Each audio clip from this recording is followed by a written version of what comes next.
بسم الله الرحمن الرحيم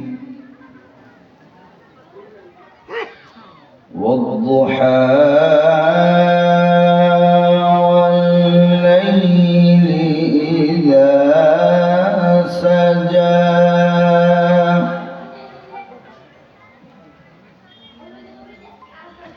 ما ودعك ربك وما قلى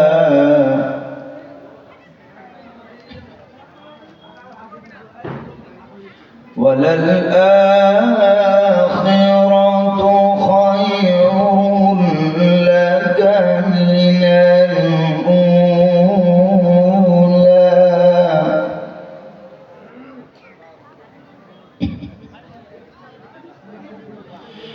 ولسوف يعطيك ربك فترضى ألم يجدك يتيما فآوى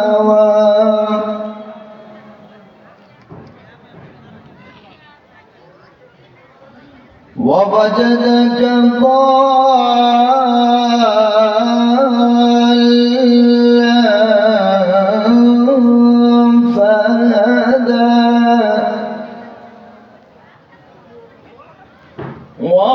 ووجدك عائلا فأغنى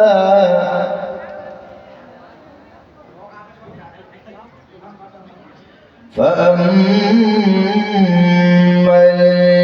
اليتيم فلا تقهر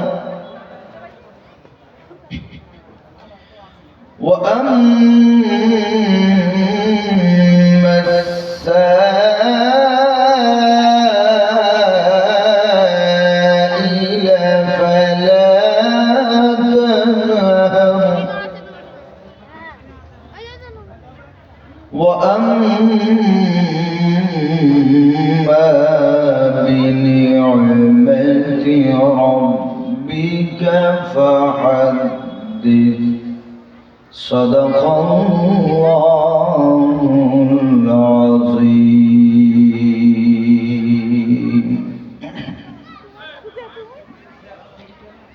কে আসলো বলে এই পৃথিবী হলো উজালা কে গাইলো এসে সামনের গান শূন্য কাফেলা কে গাইলো এসে সামনের গান শূন্য কাফেলা কে আসলো বলে এই পৃথিবী হলো উজালা কে গাইলো এসে সামনের গান শূন্য কাফেলা কে গাইলো এসে সামনের গান শূন্য কাফেলা ও হাশিমি মক্কি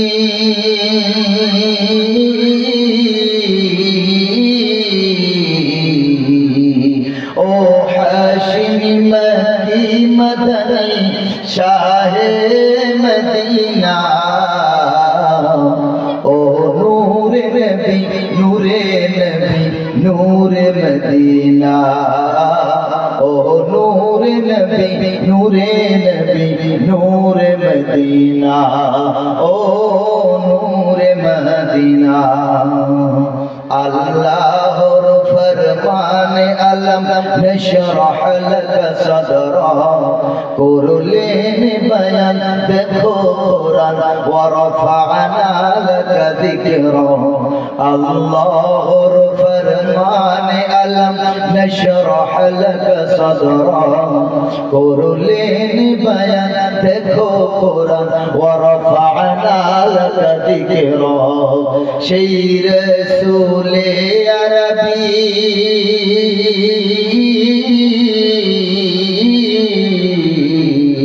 সেই রসূলে আরবী মানব দরদী সেই রসূলে আরবী মানব দরদী শাফাআত ফিন্না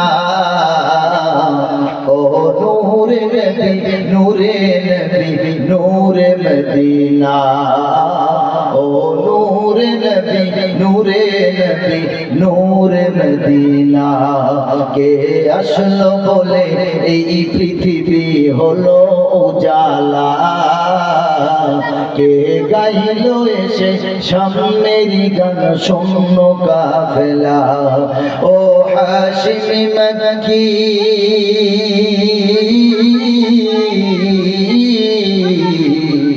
ओ हाशिमी मक्की मदनी शाहे मदीना ओ नूरे नबी नूरे नबी नूरे मदीना ओ नूरे नबी नूरे नबी नूरे मदीना ओ नूरे मदीना अहमद मुहम्मद जिनी आखिर नबी যার ওসিলাতে সৃজন হলো সুন্দর পৃথিবী একটু জোরে বলবেন সুবহানাল্লাহ আরে দক্ষিণ দিনাজপুরের মুসলমান আরো আওয়াজ দিয়ে চমকে দেন আরো জোরে বলেন সুবহানাল্লাহ নবী বলছেন আমার নবীর ওসিলাতে আল্লাহ পৃথিবী আসমান বানিয়েছেন নবীর সম্মানে জোরে বলেন না সুবহানাল্লাহ আহমদ মুহাম্মদ যিনি আখির নবী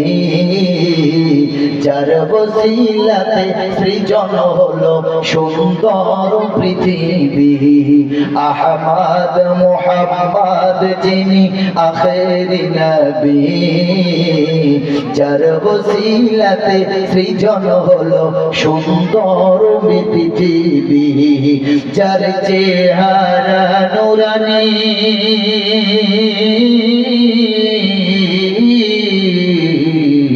যার চেহারা নুরানি দেখে রবি যার চেহারা নুরানি দেখে রবি হয়ে যায় মরণ নবীর দিবানা ও নূরে নবী নূরে নবী নূরে মদিনা ও নূরে নবী নূরে নবী নূরে মদিনা কে আসলো বলে এই পৃথিবী হলো উজালা কে গাইলো এসে সামনেরই গান শূন্য কাফেলা ও হাশিমি মক্কি মদনী ও হাশিমি মক্কি মদনী শাহে মদিনা ও নূরে নবী নূরে নবী নূরে মদিনা ও নূরে নবী নূরে নবী নূরে মদিনা ও নূরে মদিনা সকলে পড়ুন সাল্লাল্লাহু আলাইহি ওয়াসাল্লাম আমি বিনীতভাবে অনুরোধ যারা দাঁড়িয়ে আছেন বসুন ভাই আমার কলিজার টুকরা ভাই একটু বসুন যারা বাইরে আছেন মেলাতে না ঘুরে একটু জলসাতে আসুন যদি কিছু শিখতে চান আর যদি বলেন আপনারাই বড় হুজুর হয়ে গেছেন তাহলে মেলা ঘুরে বাড়ি চলে যাবেন আপনাদের শোনার দরকার নাই তবে আমি বলবো আজকের দিনটা হয়তো জীবনের শেষ দিন হতে আজকের রাত জীবনের শেষ রাত হতে পারে কোরআনের আওয়াজ শুনে এতিমদের জন্য কিছু দান করে হয়তো বাড়িতে গিয়ে বালিশে মাথা দেবেন সকালের সূর্যটাও হয়তো নাও দেখতে পারেন এই রাতটাই হয়তো জীবনের শেষ রাত হয়ে যেতে পারে এই জন্য করে আমরা অযথা সময়কে নষ্ট না করে প্রতিটা সেকেন্ডের মূল্যায়ন করি মূল্য দিই কোরআন ও হাদিসের মাধ্যমে আমাদের সময়গুলো আমরা অতিবাহিত করি আমরা এখানে ওখানে দোকানে অযথা সময় নষ্ট না করে, টাইম পাস না করে, আমার মা বোনদের যারা বাইরে আছেন বলবো, আপনাদের জন্য বসার ব্যবস্থা করা হয়েছে, আপনারা আপনাদের যথাস্থানে বসে যান। আর আমার মুরব্বীদেরকে বলবো, আমার জওয়ান যুবক ভাইদেরকেও বলবো, যারা বাইরে ঘোরাফেরা করছেন, আপনারা এসে এই স্টেজের সামনে আপনাদের জন্য বসার সুব্যবস্থা করেছেন মাদ্রাসা কমিটি, জলসা কমিটি। আপনারা এখানে এসে বসে অশেষ সওয়াব অর্জনের উদ্দেশ্যে চলে আসুন। আল্লাহ আমাদেরকে শেষ পর্যন্ত বসার ধৈর্য ধারণ করার তৌফিক দান করুক। সকলে বলেন আমিন। আলহামদুলিল্লাহ নাহমাদুহু ওয়া নাস্তাঈনুহু ওয়া নাস্তাগফিরুহু ওয়া নু'মিনু বিহি ওয়া নাতাওয়াক্কালু আলাইহি ওয়া নাউযু বিল্লাহি মিন শুরুরি আনফুসিনা ওয়া মিন সাইয়্যাতি আমালিনা। من يهده الله فلا مضل له ومن يضلله فلا هادي له ونشهد أن لا إله إلا الله وحده لا شريك له ونشهد أن سيدنا وحبيبنا ونبينا ومرشدنا وطبيب قلوبنا ومولانا محمدا عبده ورسوله الذي أرسله بالحق كافة للناس بشيرا ونذيرا وداعيا إلى الله بإذنه وسراجا وقمرا منيرا.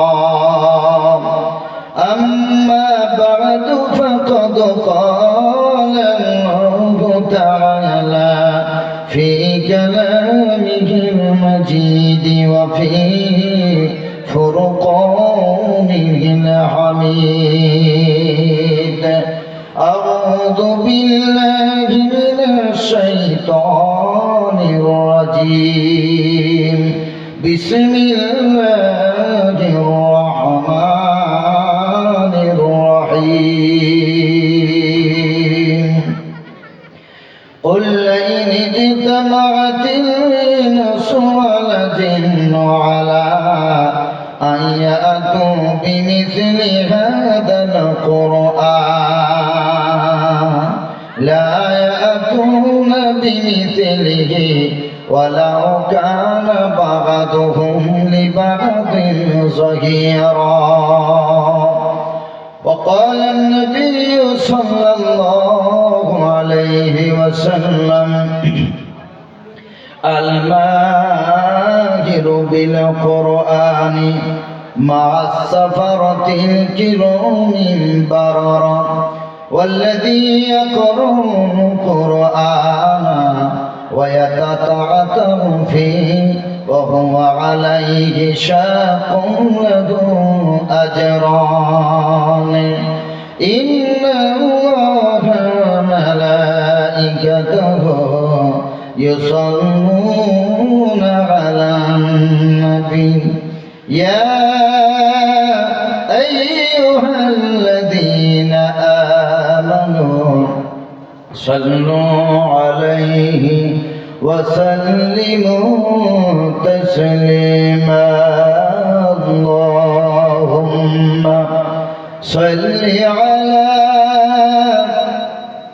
محمد وعلى آل محمد كما صليت على إبراهيم وعلى آل إبراهيم إنك حميد مجيد.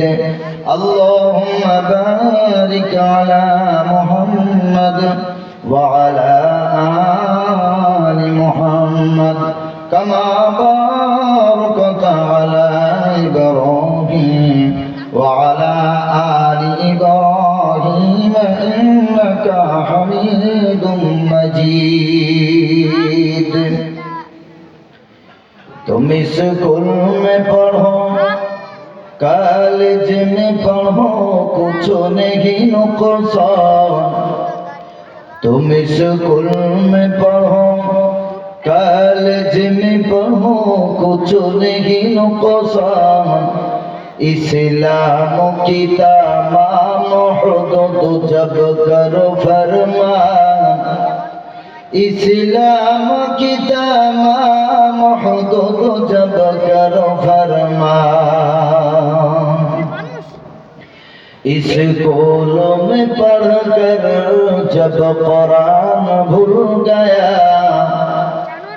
कॉलेज में पढ़कर जब कुरान छोड़ दिया स्कूलों में पढ़कर जब कुरान भूल गया कॉलेज में पढ़कर जब कुरान छोड़ दिया अफसोस आदाब ठिकाना है हविया अफसोस आदाब ठिकाना है हविया সর্বপ্রথম আমার সর্বপ্রকার স্তব স্তুতি প্রশংসা উপাসনা আরাধনা বন্দনা নিবেদন করি পূত পবিত্র আল্লাহ সুবহানাহু ওয়া তাআলার জন্য যিনি আদি অনন্ত চিরস্থায়ী চিরঞ্জীব যিনি অধর অমর অক্ষয় অব্যয় যিনি জলে স্থলে অরুতে পরমাণুতে খিশরে ঘুষরে আসমান ও জমিনে যে আল্লাহ তাআলা ইলমান ও কুদরতান বিরাজমান সেই মহান গরিয়ান সর্বশক্তিমান আল্লাহ সুবহানাহু ওয়া তাআলা যিনি এতক্ষণ পর্যন্ত বিভিন্ন উলামায়ে কিরামগণের মুখ নিঃসৃত হৃদয় নিঃসৃত কথা কোরআন ও হাদিসের অনুকূলে ধৈর্য সহকারে আল্লাহ আমাদেরকে বলার এবং শ্রবণ করার তৌফিক দান করেছেন সেই সঙ্গে সঙ্গে আল্লাহ যাবতীয় কাজ আমাদের থেকে কমপ্লিট করিয়ে নিয়েছেন ফরাগাত করিয়ে নিয়েছেন আমরা সেই আল্লাহর জন্য সকলে শুকরিয়া জ্ঞাপন করি বলি আলহামদুলিল্লাহ তারপরে জানাই শত কোটি দরুদ ও সালাম বর্ষিত হোক আমাদের মতো গুনাহগার পাপিষ্ঠ অধম নালায়েকের পক্ষ থেকে আমার নবী রওজায়ে আতহারে আল্লাহ তাআলা অসংখ্য দরুদ ও সালামের ধারা বর্ষণ করুক বা নিবেদিত হোক আমরা সকলে প্রাণ খুলে বলি আল্লাহুম্মা আমিন আমার দক্ষিণ দিনাজপুরের মুসলমান আমার বাবাজি আমার দাদু ভাইয়েরা আমার যুবকেরা আজকে আমরা ভাগ্যবান কেন আজকে আমরা যে জায়গায় বসে আছি এটা কোনো শ্বশুর বাড়ি না বাপের বাড়িও না এটা কোন জায়গায় বসে আছি বলেন তো বাবাজি জান্নাতের বাগানে সুবহানাল্লাহ পড়েন এখন যে আমরা বসে আছি কোথায় বসে আছি জান্নাতের বাগানে নবী এটাই বলেছেন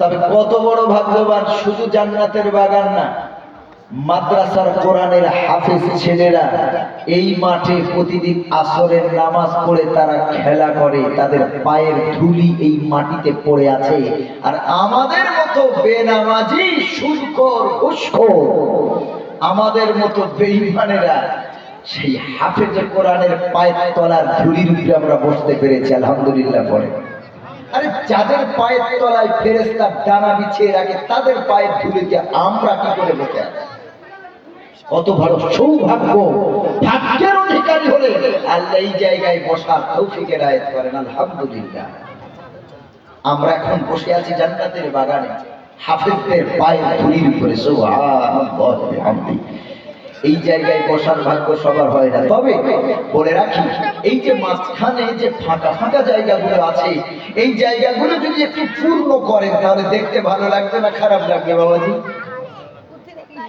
মনে করেন একটু পানির ব্যবস্থা করেন আপনার মেয়েকে বিয়ে দিচ্ছেন আপনার মেয়ের বয়স 20 বছর 25 বছর বয়স আপনার মেয়ে আপনার মেয়ে হায়ার এডুকেটেড উচ্চ শিক্ষিত আপনার মেয়ে ইঞ্জিনিয়ার ডক্টর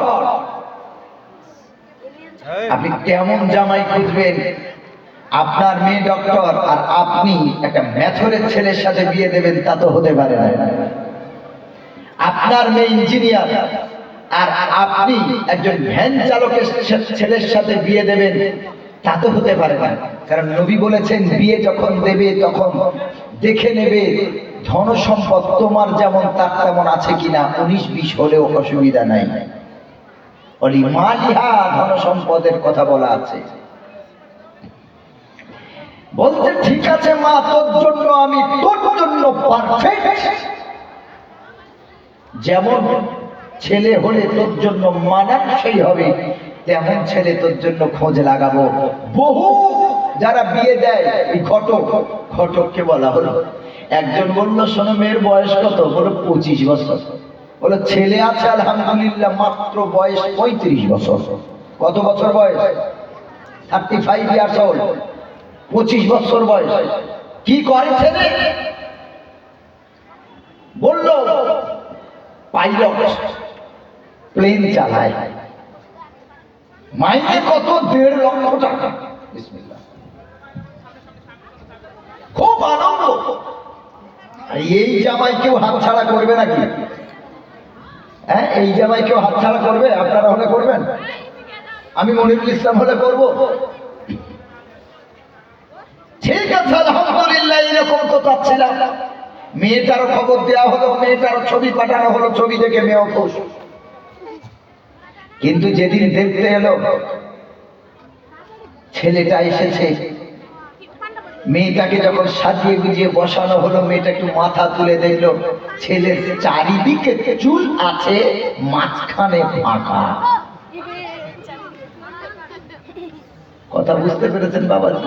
আপনাদের দিনাজপুরে কি বলে? আমাদের বলে টাক। টাক টাক বলে তো। আমার মায়েদের লজ্জা নেই গো। আমাদের কলকাতার মায়েরা ভালো, ওদেরকে এত নিষেধ করলাম তাও দেখো কথা বলছে। আর কি বলবো বলেন? পায়ে ধরবো গিয়ে? পায়ে ধরলে যদি খুশি হয় তো পায়ে ধরবো। আল্লাহ রাব্বুল আলামিন বলেন, ইয়া আইয়ুহাল্লাযীনা আমানু লা তারফাউ আসওয়াতাকুম ফাওকা সাওতিন নবী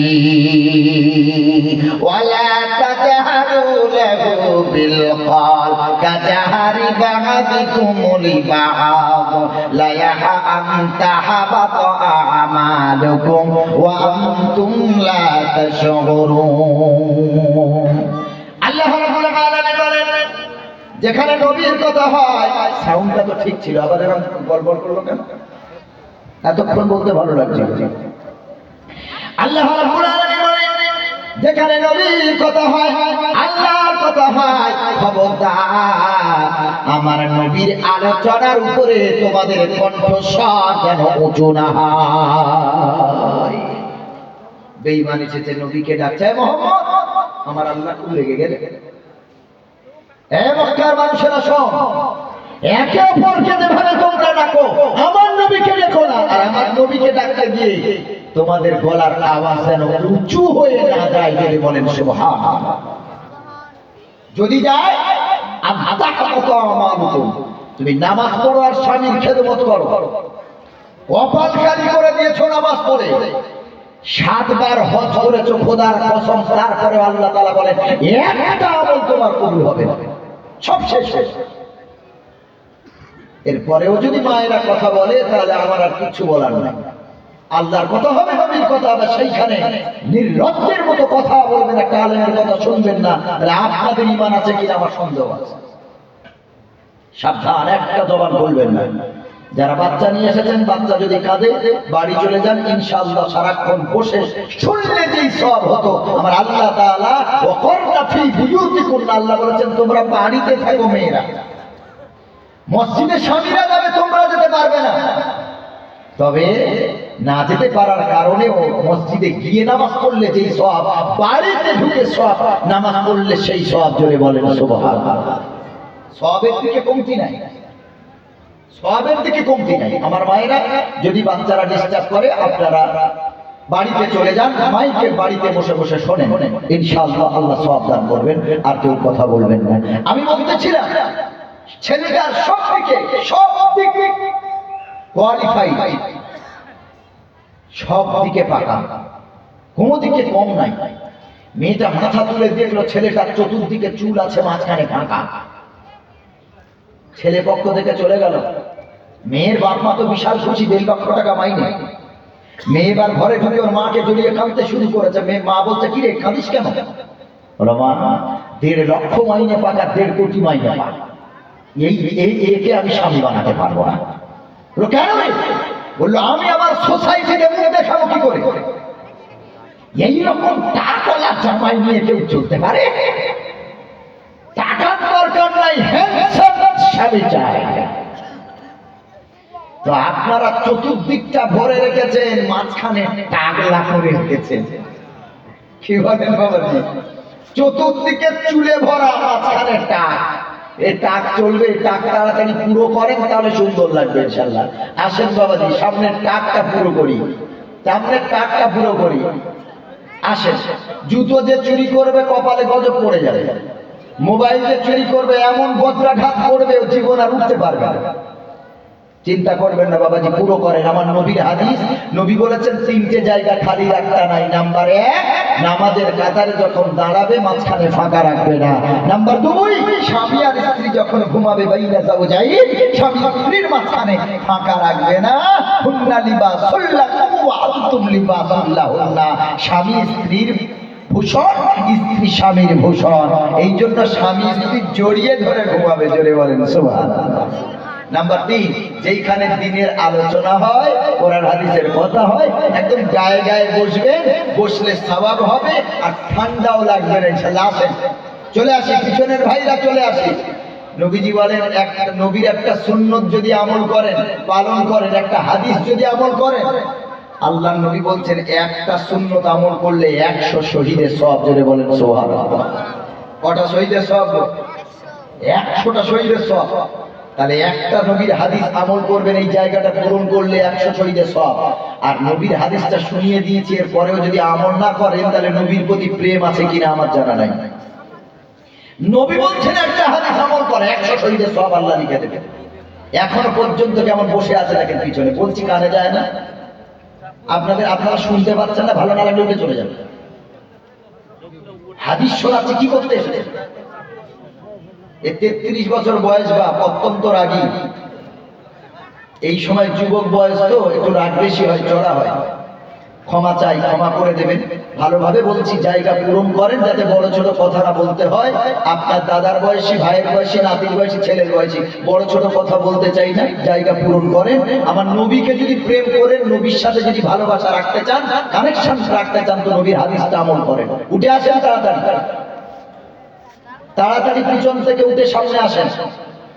আর যারা দাঁড়িয়ে আছেন ভাই আমার, একটু চলে আসেন, জায়গা পূরণ করি, জায়গা পূরণ করি ইনশাআল্লাহ। না হয় জলসা কিন্তু শুরু হবে না, গল্প করতেই সময় শেষ। জায়গা পূরণ করি আগে। জায়গা পূরণ করবেন, শয়তানকে লাথি মেরে তাড়িয়ে দেন মাঝখান থেকে। শয়তানকে জায়গা দেবেন। ও যতক্ষণ থাকবে ততক্ষণ হাওয়া করে ঘুম পড়াবে। বলে মনিরুল ইসলাম এসেছে কলকাতা থেকে, দক্ষিণ 24 পরগনা থেকে, শোনার দরকার নেই, ঘুমান। আসেন, পিছন থেকে আসেন ভাই। আমার জওয়ান ভাই দাঁড়িয়ে আছে, চলে আসেন সামনে, চলে আসি। ফাঁকা জায়গা পূর্ণ করি ইনশাআল্লাহ, আল্লাহ কবুল করবেন, পূর্ণ করি। আসেন, পিছন থেকে চলে আসেন। এই ফাঁকা জায়গা, সামনে অনেকটা জায়গা ফাঁকা। আসেন, আমরা একটু পিছন থেকে সামনে আসেন। একান্ত যখন প্রয়োজন হবে আবার উঠবেন, আবার প্রয়োজন সেরে আবার এসে বসে যাবেন। আসি, আমরা পিছন থেকে একটু সামনে আসি, যারা জওয়ান যুবক আছি। আর আমার মুরব্বী বাবাজিরা, দাদু ভাইরা, তাদের কষ্ট হয় উঠতে বসতে। আমরা যারা যুবক আছি একটুখানি উঠে এসে জায়গাটা পূর্ণ করি। আসি বাবাজি, আসি। আল্লাহ আমাদের কবুল করুক, সকলে বলেন আমিন। আল্লাহ দক্ষিণ দিনাজপুরের মুসলমানদের তুমি আল্লাহ কবুল করো। আই আল্লাহ, এই এলাকার মানুষদেরকে কবুল করো। কোরআন হাদিস শোনার মতো তুমি তাদের ইচ্ছাকে তৈরি করে দাও, সকলে বলেন আমিন। আজকে আমরা বসেছি আলহামদুলিল্লাহ নবীদের এই এতিমদের ময়দানে। যে এতিমদের ব্যাপারে আমার রাসূল ছিলেন গরীব। আমার রাসূল কি ছিলেন বলেন? গরীব ছিলেন না ধনী ছিলেন? সবাই বলেন, নবী ধনী ছিলেন না গরীব ছিলেন? গরীব। নবী নিজের ইচ্ছায় গরীব হতে চেয়েছিলেন না আল্লাহ করেছিলেন? জেনে বলবেন। নবী নিজ ইচ্ছায় গরীব হতে চেয়েছিলেন না আল্লাহ করিয়েছিলেন? নিজ ইচ্ছায় গরিবী হালত নবী পছন্দ করেছেন। না হলে নবী যদি বলতেন আল্লাহ উহুদ পাহাড় সোনা বানাও, আল্লাহ বানাতেন না? বানাতেন না? অবশ্যই। وقالوا ما لهذا الرسول يأكل الطعام ويمشي في الأسواق لولا أنزل إليه ملك فيكون معه نذيرا أو يلقى إليه كنز أو تكون له جنة يأكل منها وقال الظالمون إن تتبعون إلا رجلا مسحورا انظر كيف ضربوا لك الأمثال فضلوا فلا يستطيعون سبيلا দেখেন আল্লাহ নবীজি নিজে গরিবত্ব হালাত পছন্দ করেছিলেন কিনা কোরআন থেকে শোনেন সূরা ফুরকানের আয়াত 18 নম্বর পারা।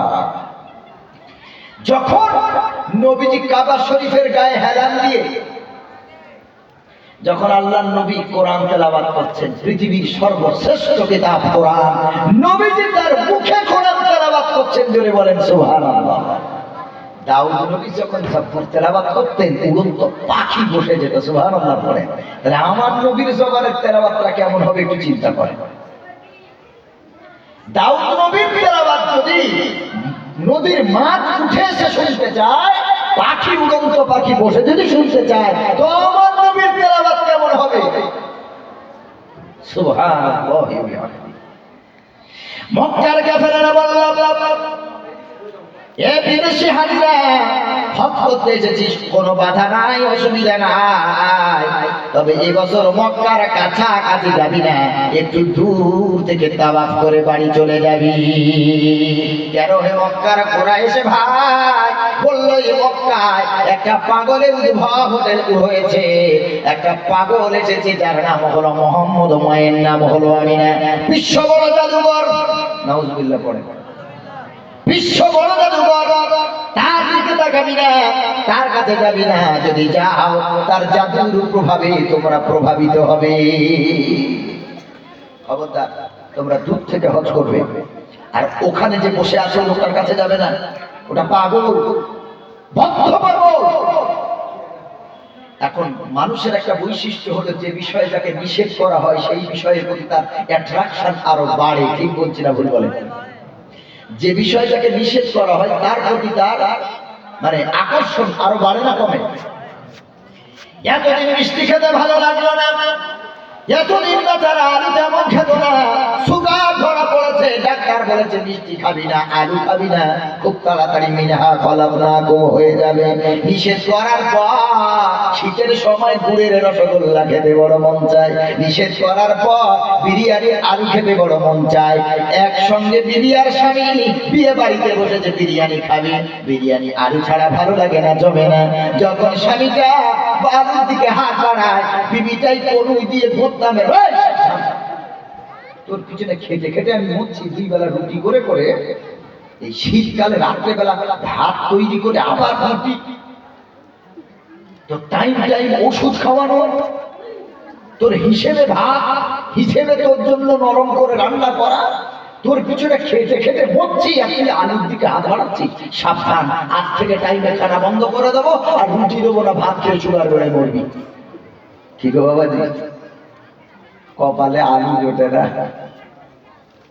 রসগোল্লা সবাই খায়, ওর জিভ থেকে লালা করে, কি খেতে পারে না। চিনি যে একটু চা খাওয়ার নেশা, চিনি দিয়ে খাবে, সেই কপালটুকু নাই। যে জিনিসটা মানুষের নিষেধ করা হয় ওই জিনিসের প্রতি মানুষের আরো আকর্ষণ করে গো। তাদেরকে নিষেধ করা হলো মুহাম্মদ নামের মানুষের কাছে যাবি না, দূর থেকে দেখবি, দূর থেকে দেখবি, অসুবিধা নাই, তবে কাছে যাবি না। তারা বলল ঠিক আছে, কোনো অসুবিধা নাই। মক্কার দিকে যাওয়ার পথে প্রত্যেকটা মোড়ে মোড়ে কাফেররা বসে আছে, ওরা হজ করতে এলো বাইরের মানুষেরা। দূর থেকে দেখলেও এ মানুষটা কেমন করে পাগল হয়, মুখের কি নূর, মুখের কি আলো, কি চেহারা, কেমন কোকড়ানো চুল, কেমন জোড়া ফুল, কেমন সুন্দর ছোট ছোট চোখ। এই মানুষটা মক্কার কুরাইশরা বলল পাগল, পাগল যে হবে এত সুন্দর হতে পারে না। জোরে বলেন না সুবহানাল্লাহ। এই মানুষটা পাগল কিভাবে সম্ভব?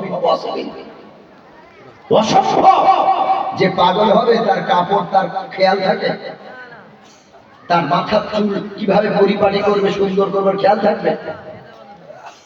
ওরা চিন্তা করলো, এরা যে বললো পাগল, এই মানুষটা পাগল কি করে হয়? আমার নবীজি এত এত তেল মাখতেন, জাইতুন তেল মাথায় এত দিতেন, হাদিস শরীফে এসেছে এই চুলের উপরে একটা প্লাস্টিক দিতেন নবী, তার উপরে নবীজি পাগড়ি পরতেন। সুবহানাল্লাহ বলেন। আর আমরা মুসলমানেরা তেল মাখতে চাই না, দামি দামি লোশন ইউজ করবো, চুল উঠে পল হয়ে যাচ্ছে। নবীজি তেল মাখতেন, তুমি নারিকেল তেলও মাখো না, সরিষার তেলও মাখো না। তেল আবার মানুষ মাখে নাকি? আমরা মডার্ন যুগের ছেলে, আলট্রা মডার্ন যুগের ছেলে, ও তো তেল মাখতো আগেকার মানুষ। ছোট্টবেলায় আমরা সর্ষে তেলের উপর, সরিষার তেলের উপর ডুবেছিলাম। আর এখনকার বাচ্চাদের তেল মাখাতে দেয় না ডাক্তাররা, ঠিক বলছি না ভুল বলে? এরা দামি বাচ্চা গো, লোশন মেখে চলে নরম তুল তুল। আর এই বাচ্চা বড় হয়ে বাপকে লাথি মারে, তোর কে খাওয়া দেবে? আর আমাদের মায়েরা আমাদের সরিষার তেল নিয়ে আর রোদ্রে বসে এইভাবে মোলে মোলে এইভাবে মালিশ করে আমাদের শক্ত করে দিয়েছে, আলহামদুলিল্লাহ পরে।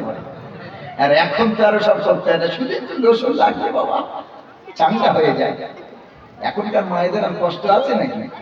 দুই বেলা তো প্যাম্পাস পরাচ্ছে, পরাচ্ছে না পরাচ্ছে না? দুই বেলা প্যাম্পাস পরাচ্ছে, এদের পেচ্ছাপের পাতা বালি কিচ্ছু ধুতে হয় না, ওই টুকটাক। আমাদের মায়েরা কি কষ্ট করেছে, গরিবী হালত কোথায় পাবে? সারা রাত এই বুকের উপরে মা জায়গা দিয়েছে, তারপরে ভিজা জায়গায় তার সন্তানকে শোয়াই। জোরে বলেন আলহামদুলিল্লাহ। তো সেই মায়ের প্রতি সন্তানের টান হবে না? এই মডার্ন যুগের ছেলেরা মাকে ভালোবাসবে? ভাইরা বাবা, এরপরে বলা হলো এই লোকের কাছে যাবি না, বড় জাদুকর। দূর থেকে যখন দেখলো এত সুন্দর মানুষ, না গেলে কি হয়? আমার আল্লাহ রাব্বুল আলামিন নবীর সঙ্গে তাদের এমন কানেকশন বাড়িয়ে দিলেন, চুম্বকের টান। বলল কি বলে শুনবো না, অন্তত কাছে গিয়ে একটু মন ভরে দেখি। একটু কাছে গেল, আরো কাছে যায়, আরো কাছে যায়, আরো কাছে যায়, আরো মন টানে, মন যেন পূরণ হয় না। ও ভাই, মন যেন শান্ত হয় না। যত নবীর কাছে যায় তত আকর্ষণ আমার মহান আল্লাহ তাআলা বাড়িয়ে দেয়। কাছে যেতে যেতে আমার নবী সাল্লাল্লাহু আলাইহি সাল্লাম হারাম শরীফের দেওয়ালে নবীজি হেলান দিয়ে কোরআন মাজিদ পড়ছে। আর বাইরে থেকে যারা হজ করতে এসেছিল তারা পাশে যখন বসলো, আমার নবীর কালামুল্লাহ শুনে তাদের চোখ থেকে অশ্রু ঝরছে। আবার কি পড়ে এই লোকটা? একবার তার মুখের দিকে তাকায়, একবার শরীরের দিকে তাকায়। কি পড়ে? কিভাবে পাগল হতে পারে? এটা তো তার বানানো কথা হতে পারে না। বিশ্বনবী মুহাম্মদ রাসূলুল্লাহ সাল্লাল্লাহু আলাইহি সাল্লাম কোরআন মাজিদ পড়ছেন, তারা শুনছেন আর চোখের পানি ঝরাচ্ছেন। নবীজি পড়া কমপ্লিট করলেন। ও সাথীরা, কোথায় বাড়ি? একজন বলল ইরাক, একজন বলল ইরাক, এইরকম ভাবে বিভিন্ন জায়গার নাম বললেন। আপনি কে?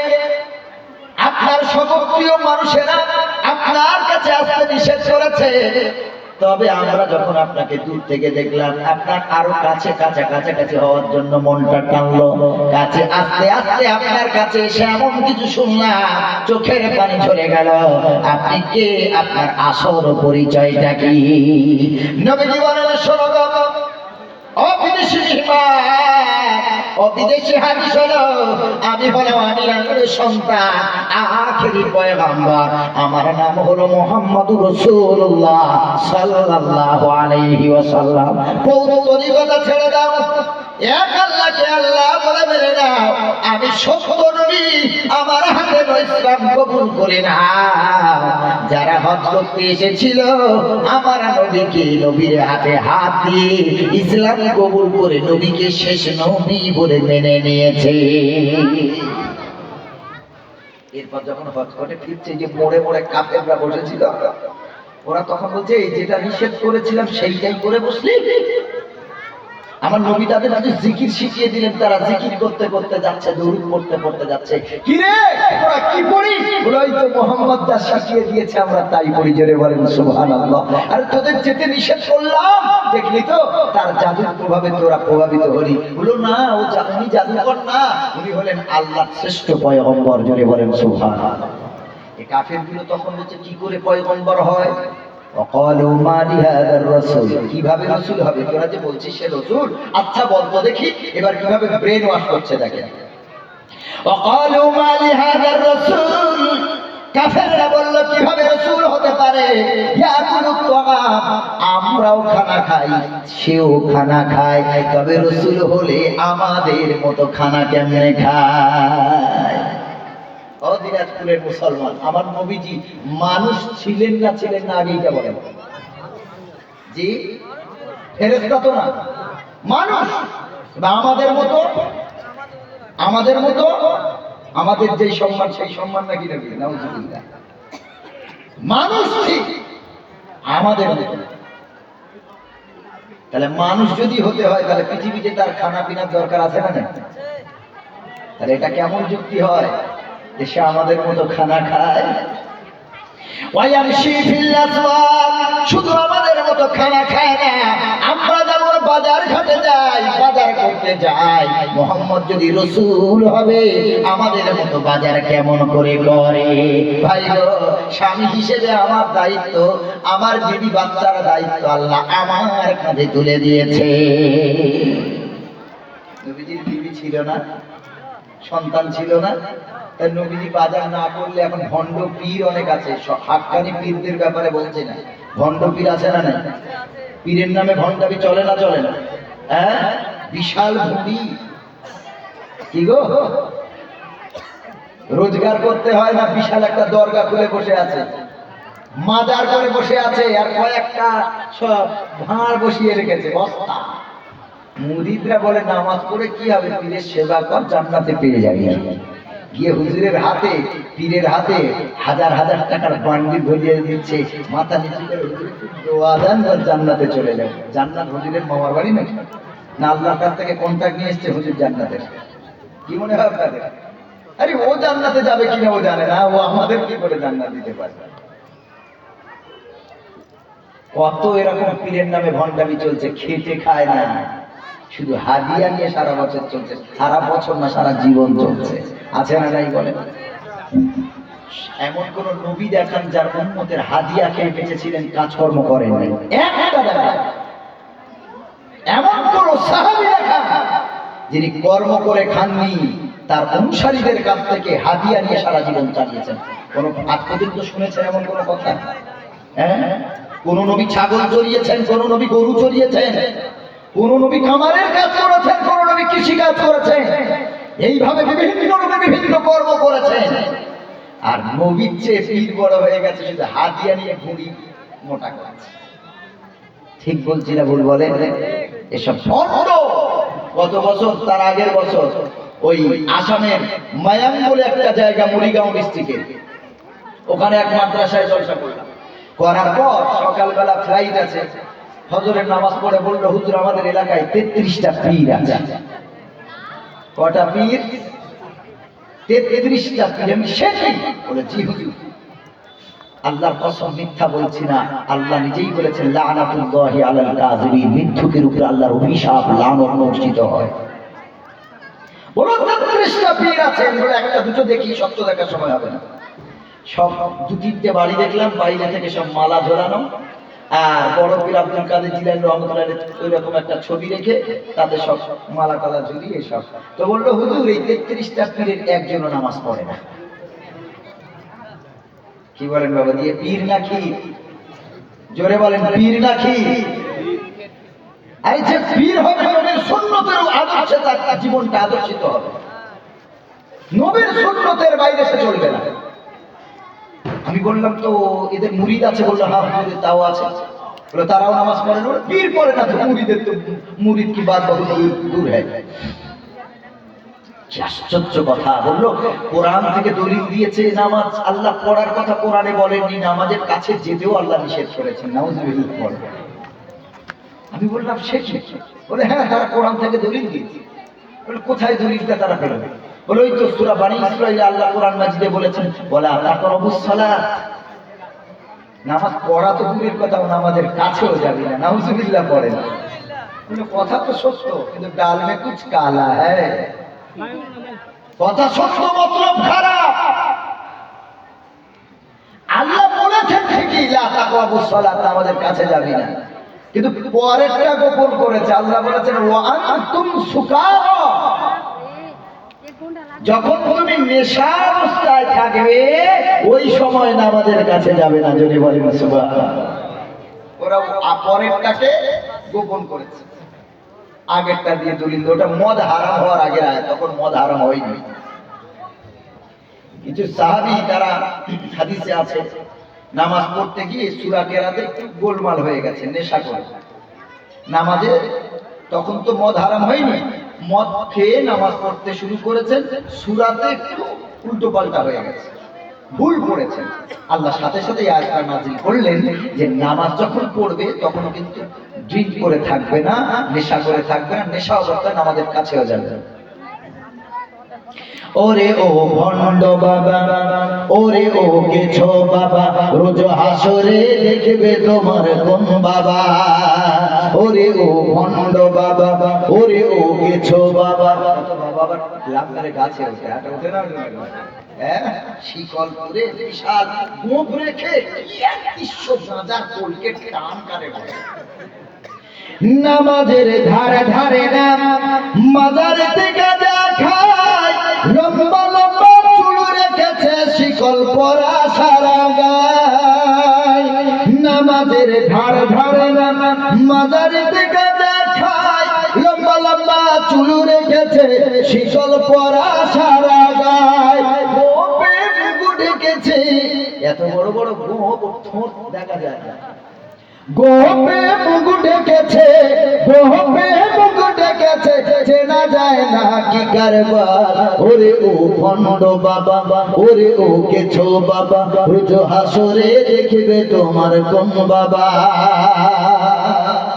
হাসরের দিন বাবা বাঁচাবে কি গো? আল্লাহর কোরআন আগে না বাবা আগে? কোরআন বলছে বলে তাজিরু ওয়াসিরাতু বিজরা উখরা, কিয়ামতের দিন আমার পাপের বোঝা আমার পীর নেবে না, আমার বাবা নেবে না, আমার ছেলে নেবে না, আমার মেয়ে নেবে না, আমার পরিবারের কেউ আমার পাপের বোঝা নেবে না। আমার পাপের বোঝা আমাকেই বহন করতে হবে, আমার সন্তানদের পাপের বোঝা তাদেরকেই বহন করতে হবে। তাহলে পীর কোথায় আর ক্ষীর কোথায়? কি গো বাবাজি, এত সোজা মনে করেছেন জান্নাত? এত সোজা না, এত সোজা না। কোরআন অনুযায়ী জীবন চালাবে, জান্নাতের পথকে আল্লাহ প্রশস্ত করে দেবেন। জোরে বলেন সুবহানাল্লাহ। এর বাইরে চলবেন শিরক হবে, বিদআত হবে। আর বিদআত শিরক যে আমলে থাকবে সব শেষ, সব শেষ। এরপরে তারা বলল ওয়ায়ামশি ফিল আসওয়াক, নবী যদি মুহাম্মদ যদি রাসূল হবে তো বাজার করে কেন? মুসলমান এটাও যুক্তিতে খাটে না, কারণ নবীজির বিবি ছিলেন, বাচ্চা ছিলেন, তাদের জন্য তো তার উপরে দায়িত্ব আল্লাহ স্বামী হিসেবে দায়িত্ব দিয়েছেন। ও ভাই, আমার নবী সাল্লাল্লাহু আলাইহি ওয়াসাল্লাম বাজার করতেন, তবে আমাদের মতো বাজারে গিয়া চায়ের দোকানে বসিয়া হুজুর আর মাদ্রাসার বদনাম গাইতেন না। লাউলা উনজিলা ইলাইহি মালাকুন, তারা তৃতীয় যুক্তি দিচ্ছে। দেখেন, যখন খাওয়ার কথা, বাজারে যাওয়ার কথা বলে কাটলো না, যুক্তি তারা খণ্ডন করে দিল। এবার তৃতীয়, লাউলা উনজিলা ইলাইহি মালাকুন ফায়াকুনা মাহু নাযীরা। তোদের যুক্তি যদি ঠিক থাকে, মুহাম্মদ যদি সত্যিকারের রাসূল হবে, তো রাসূল যদি হবে, আল্লাহ তার কাছে একটা বডিগার্ড রাখতো, যে আমাদের মতো কাফের বেঈমানকে ভয় দেখিয়ে ইসলামের পথে আনতো। ওই তো তার বডিগার্ডও দেখি না, ফেরেশতা চোখে দেখা যায়? কি বলেন তো বাবা? আমাদের মতো সাধারণ মানুষ ফেরেশতাকে চোখে দেখতে পারবে? এত সোজা। আও ইলকা ইলাইহি কানজুন, তার তো বিল্ডিংও নাই, বালাখানাও নাই। নবী যদি হয় তো আল্লাহ তো নবীদেরকে বেশি ভালোবাসে, বেশি যদি ভালোবাসবে তো মুহাম্মাদের মতো গরিব এই মক্কায় আর দ্বিতীয় না।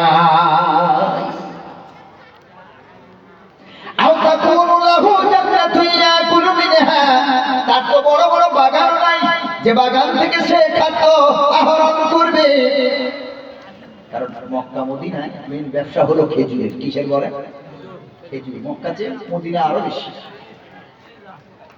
ওখানকার যারা ধনী ছিলেন তাদের বিশাল বড় বড় খেজুরের বাগান ছিল।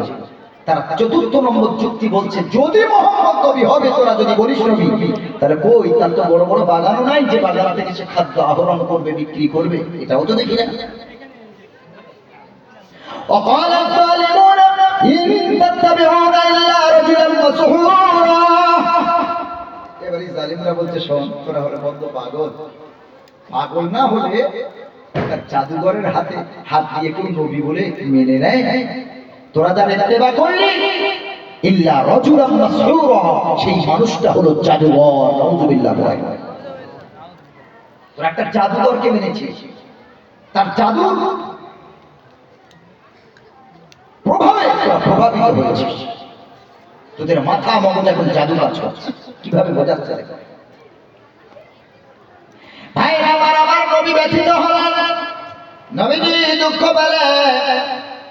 আল্লাহ রাব্বুল আলামিন বলেন, নবী দুঃখ পাবেন না। উনজুর কাইফা দরবু লাকাল আমসাল। ও নবী, তারা বিভিন্ন যুক্তি পেশ করে গো নবী, আপনি দেখতে থাকুন। ফাদাল্লু ফালা ইয়াস্তাতিউনা সাবিলা, তারাই পথভ্রষ্ট। ও নবী, আপনি পথভ্রষ্ট নন, আপনার অনুসারী যারা তারাও পথভ্রষ্ট না। তারা পথ খুঁজে পাবে না, তারা আসলেই তারা পথভ্রষ্ট, যারা আপনাকে জাদুঘর করেছে। তবে নবী, তারা আপনার বিল্ডিং নিয়ে কথা বলেছে, বাগান নিয়ে কথা বলেছে, বডিগার্ড নিয়ে কথা বলেছে গো নবী। ও নবী, যারা পৃথিবীর মাটিতে নবী হয়, তারা হয় স্পেশাল। তারা কি হয়? স্পেশাল। নবী গো দুঃখ পাবেন না। তাবারাকাল্লাযী ইনশাআ জাআলা লাকা খায়রাম মিন যালিক, তারা যে বিল্ডিং এর কথা বলেছে, বাগানের কথা বলেছে, নবী গো আপনি লালায়িত হবেন না, কারণ আপনার নবীজি ওপেন হার্ট সার্জারি করা হয়েছিল। জোরে বলেন সুবহানাল্লাহ। মেরাজে যাওয়ার আগে আমার নবীর ওপেন হার্ট সার্জারি। আজ medical science open heart surgery কি করে তারা চিনল? আমার এই দুনিয়ার বুকে সর্বপ্রথম আল্লাহ তাআলা ফেরেশতা দিয়ে যারা হার্টের অপারেশন করেছিলেন, সেই ব্যক্তি হলেন আমাদের নবী মুহাম্মদুর রাসূলুল্লাহ। পুরো বুক খুলে যা ছিল হার্ট সব বার করে পাল্টে দিয়ে ধুয়ে পরিষ্কার করে আবার রেখে দিয়েছে। সুবহানাল্লাহ। মেডিকেল সায়েন্সের গবেষণা করলো, তাহলে হার্ট যেহেতু ইসলাম ধর্মে বলা আছে হার্ট খোলার মতো তাহলে অপারেশন করা যায়। তারা গবেষণার নিরিখে প্রমাণ করলো, হ্যাঁ, ওপেন হার্ট সার্জারি করে একটা মানুষকে বাঁচানো সম্ভব। জোরে বলেন সুবহানাল্লাহ। পৃথিবীর প্রথম মানুষ আমার নবী যার ওপেন হার্ট সার্জারি হয়েছিল।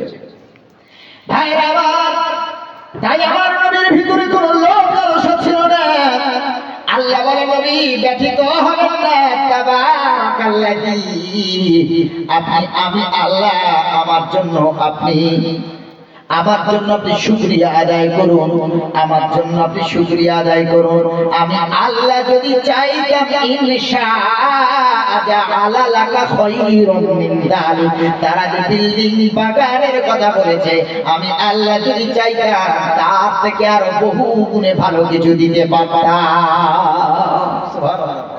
আমি এইটা বোঝাতে গিয়ে এত আয়াতটা পুরো টানলাম যে নবীজি নিজ ইচ্ছায় করে হতে চেয়েছে। আল্লাহ বলছেন, আমি আল্লাহ যদি চাইতাম, তারা যেসব নিয়ে আপনাকে কষ্ট দিয়েছে তার থেকে দামি জিনিস আপনাকে দান করতে পারতাম। তবে নবী গো, জান্নাতিন তাজরি মিন তাহতিহা আল-আনহার, আরে মক্কার মদিনার কেমন খেজুর বাগান, আপনার এমন বাগান দিতাম যার চারিদিক হতে তলদেশ হতেও আমি আল্লাহ পানির অভাব দিতাম না।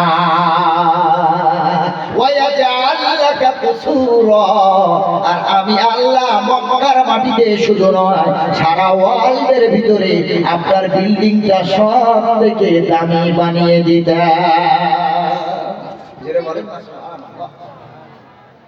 কিন্তু আমার নবী কি আল্লাহর কাছে চেয়েছেন যে আল্লাহ আপনি তো চাইলে পারেন, তাহলে আমার এই মক্কার মাটিতে সব থেকে ধনী বানান? আল্লাহ নবী বলতে পারতেন না? পারতেন না? জোরে বলে। আমার নবীর কোনো লোভ নাই গো, নবীর কোনো লোভ নাই। যত লোভ আমাদের, আমার নবী গরিবত্ব হালাল পছন্দ করেছেন। জোরে বলেন সুবহানাল্লাহ। গরিবত্ব হালাল পছন্দ করেছেন আমার নবী। ভাইরা আমার, নবীজির প্রথম বিবির নাম কি গো বাবাজি? আম্মা জান। এইটুকু জানেন না? আম্মাজান খাদিজাতুল কুবরা রাদিয়াল্লাহু তাআলা আনহা। সকলে বলে নবীজির প্রথম স্ত্রীর নাম কি? খাদিজাতুল কুবরা রাদিয়াল্লাহু তাআলা আনহা।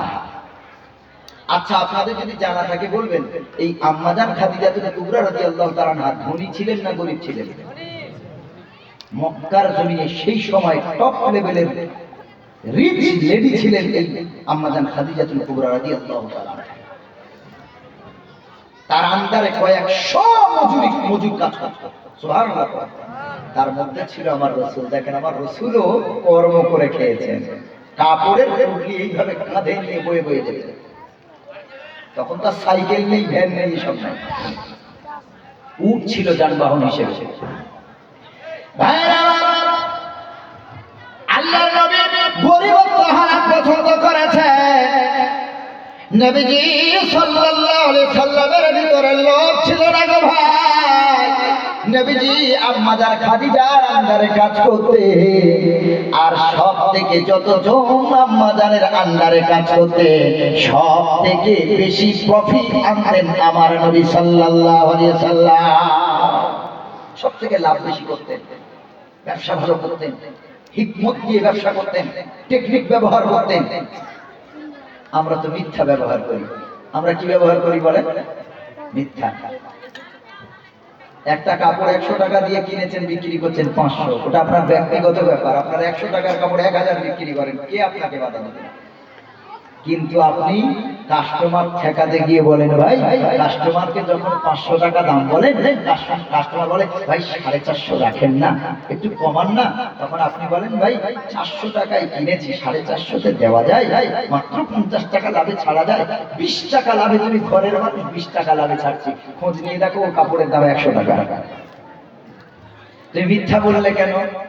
তুমি তো এটা বলতে পারতে, টেকনিক ব্যবহার করতে, তুমি তো হিকমত করতে, হিকমতের সাথে ব্যবসাটা করতে পারতে যে দেখো ভাই 450 কমে হলে আমি দিতে পারছি না, তোমার কেনা দামটা তুমি কেন উল্লেখ করতে গেলে? এখানেই তো মিথ্যা হয়ে গেল। তুমি 1 কাঠা জমি কিনেছো 2 লক্ষ টাকায়, তুমি জমির দালালি করো বা জমির ব্যবসা করো, কেনা বেচা করো, আলহামদুলিল্লাহ করো, কোনো অসুবিধা নেই। কিন্তু তুমি 1 কাঠা জমি 2 লক্ষ টাকায় কিনে 4 লক্ষ টাকায় বেচো, অসুবিধা নেই। যিনি জমি নিচ্ছেন তাকে যদি তুমি বলো, ভাই আমি 3,80,000-এ কিনেছি, তোমার কাছ থেকে 20,000 লাভ হচ্ছে, খবর নিয়ে দেখো তুমি ডবল লাভে জমিটা বিক্রি করছো, তাহলে ব্যবসাটা তোমার ছিল হালাল, মিথ্যার জন্য টোটালটাই হয়ে গেল হারাম। 1 কেজি লিচু কিনবেন, 200 গ্রাম শুধু ডাল, ঠিক বলছি না ভুল বলেন? 1 কেজি লিচু কিনবেন, 250 গ্রাম শুধু ডাল আর পাতা, কিন্তু দাম কি 1 কিলো নিচ্ছে না 750 নিচ্ছে? কি গো বাবাজি, ফল ব্যবসায়ী ফল ব্যবসা করে জান্নাতে যাবে, এত সোজা? এজন্য আমি যেসব দোকান থেকে লিচু কিনি বলি, ভাই ডালপালা সব বাদ দিয়ে যেটা ওজন হবে এই কিলোটাই তুমি আরো 20 টাকা বেশি না, অসুবিধা নাই, দেবো। কিন্তু এইভাবে তুমি 1 কিলোর দাম দিতে পারো না। তোমার ডালপালা তো আমি কিনতে আসি, আমি কিনতে এসেছি, লিচু কিনতে এসেছি, ডালপালা কিনতে আসি। সাবধান সাবধান, দুধ বিক্রি করেন, দুধে পানি মিশিয়ে তোমার ইনকামটা হারাম করে ফেললে। ওই ইনকামের টাকা খেয়ে ওই টাকায় জামা কাপড় কিনে, ওই টাকায় জামার জায়নামাজ মুসাল্লা কিনে আর নামাজ পড়ে জান্নাতে যাবে, এত সোজা? হিকমত টেকনিক ব্যবহার করেন। আপনি 100 টাকার জিনিস 500 ব্যবহার করেন, কেনা দাম বলবেন না, বলবেন ভাই এর কমে আমার পোষাবে না, আমি দিতে পারছি না, তুমি অন্য জায়গায় গিয়ে ট্রাই করো, আমার পক্ষে সম্ভব না। বাস মুচকি হেসে এইভাবে ব্যবহার করি আপনি ব্যবসা করুন, ইনশাআল্লাহ হালাল হয়ে যাবে। আম্মাজান খাদিজার আন্ডারে আমার নবী ব্যবসা করেন, হিকমতের সাথে টেকনিক ব্যবহার করে ব্যবসা করেন।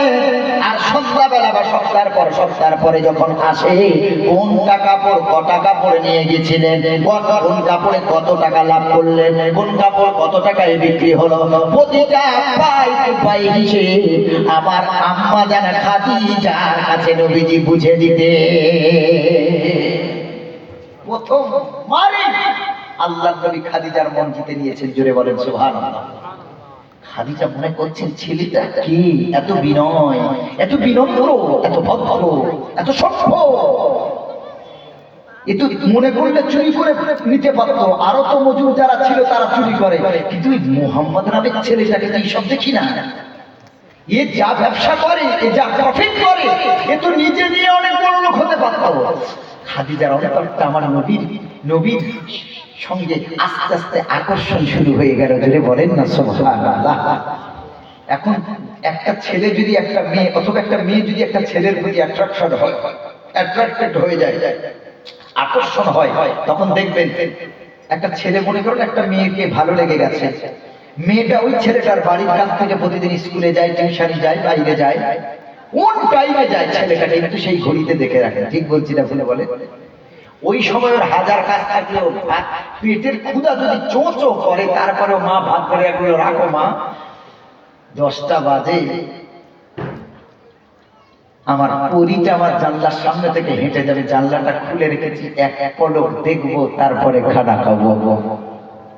এটা হলো টান। আম্মাজান খাদিজা আমার নবীর প্রতি টান বেড়ে গেছে, আল্লাহ বাড়িয়ে দিয়েছেন। এখন আম্মাজান খাদিজা দেখছেন নবী কখন বার হচ্ছে, কখন ঢুকছেন, কখন যাচ্ছেন, কিভাবে যাচ্ছেন, কি খাচ্ছেন, সব ফলো আপ করলেন, জোরে বলেন সুবহানাল্লাহ। এরপরে আম্মাজান খাদিজা রাদিয়াল্লাহু তাআলা একদিন দেখছেন আল্লাহর নবী কাপড়ের টুকরিটা কাঁধে নিয়ে এভাবে ধরে মরুভূমির উপর থেকে হেঁটে হেঁটে পায়ের কাঠের খড়ম করে নবীজি হেঁটে হেঁটে যাচ্ছেন। আরো অনেক মজুর সব যাচ্ছে নবীজির সঙ্গে, কেউ সব দেশে যাচ্ছে, কেউ ইরাকে যাচ্ছে, কেউ ইরানে যাচ্ছে, বিভিন্ন জায়গায়, কেউ মদিনায় যাচ্ছে ব্যবসা করতে। হযরত খাদিজা দেখছেন মুহাম্মদ বার হয়ে চলে যাচ্ছে, মনটা বড় খারাপ। যতক্ষণ সামনে থাকে মনটা খুব ভালো থাকে, ফুরফুরে থাকে। হযরত খাদিজাতুল কুবরা রাদিয়াল্লাহু তাআলা আনহা তিনি ফলো করলেন, এত কড়া রোদ, সূর্যের তাপ, অন্যান্য যারা হেঁটে যাচ্ছে সকলের গায়ে লেগে ঘর্মাক্ত হয়ে যাচ্ছে, ঘেমে যাচ্ছে, আর নবী মুহাম্মদ হেঁটে যাচ্ছে, উপর থেকে কে যেন ছাতার মতো নবীজিকে ছায়া করে করে যাচ্ছে, জোরে বলেন না সুবহানাল্লাহ। আরে আম্মাজান খাদিজা উপর দিকে তাকায়, কে ছায়া করে? 1 সেকেন্ডের জন্য না, 1 মিনিটের জন্য না, 2 মিনিটের জন্য না, যতক্ষণ হেঁটে যাচ্ছে উপর থেকে মেঘমালা ছায়ার ছাতার মতো ছায়া করে যাচ্ছে। খাদিজা তো দেখে আরো পাগলি হয়ে গেছে, জোরে বলেন না সুবহানাল্লাহ। হাজে কি মানুষ, সুবহানাল্লাহি ওয়া বিহামদিহি। টান বাড়বে না কমবে? কি বলেন আপনাদের ভাই? এরপর মুহাম্মদের প্রতি